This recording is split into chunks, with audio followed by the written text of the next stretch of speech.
ثناء الله والصلاة والسلام على رسول الله صلى الله عليه وسلم وبعد. وبعد يا المستقيم فاونديشن أود الله السلام عليكم ورحمة الله وبركاته.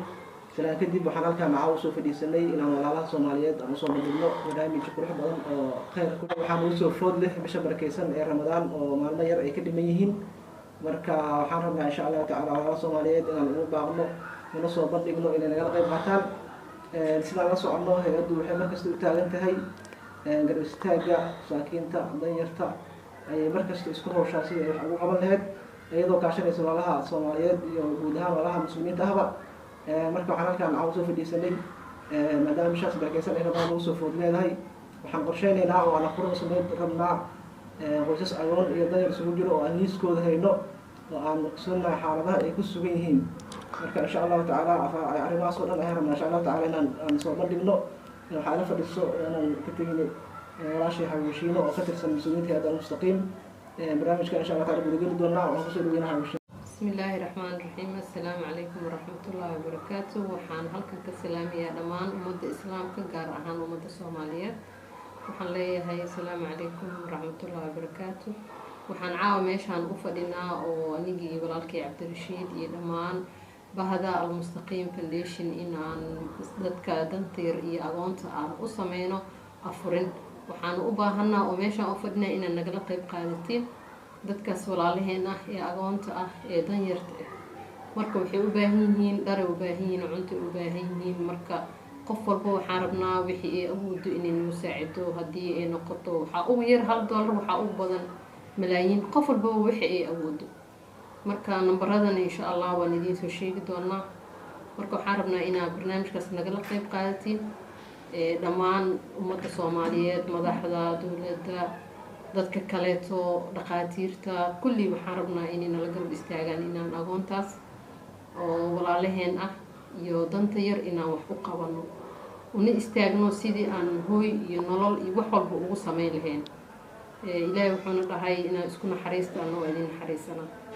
marka intaas aan jeclaan lahay markan waxaan dib ugu celinayaa Cabdirashiid hay'adda لما سنتهاي ماشي Hawshiino كل وسيلة شيكتي waxaan qorsheynayna in aan furno sameeyno qoysas agoon iyo danyar ah marka qoyskii qiyaas ahaan sidaan hore u soo qiimeynay qoyskii waxa ku filan doonto halkii marba $50 qoyskii waxaan soo Soomaalida 6 7 ilaa 9 inay ka kooban yihiin marka qofkii si guud ah awoodo inay $50 qoyskiiba ahaan aan qiimeyn u sameeynay iyadoo qof walba awoodooda ay tahay waxa kala jeednaa qofkii hal qoys wada afuri karo xabtoon hadii hal qof aad noolayso diinteena soo waxay noqonaysaa aayad quraanka waxay madaxyaha faka'anna ma hayna jamiican hal qof aad noolayso waxay la mid tahay dadka dhan adiga noolay marka hadii aad qoys dhan oo 7 ilaa 9 qof ka kooban hadii aad $50 maanta wax yar oo aad islaanahay qof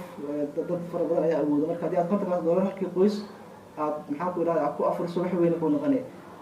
walaalaha kale inta kale hadda qofku waxay awoodo $10 $20 $30 boqol ma ka xidno ilaa wixii aad adiga awoodo inaad afuro sameeyso sidoo kale waxa la mid ah hadii aad haaf buraha bariis saliid timir wax alla wax afuran ka karo idan uga qayb qaadan kartaa marka dhamaan walaalaha soo waxaan u baaqaynaa iyo guud ahaan muslimiinta dal iyo dibad joogo in ay nagala soo qayb qaataan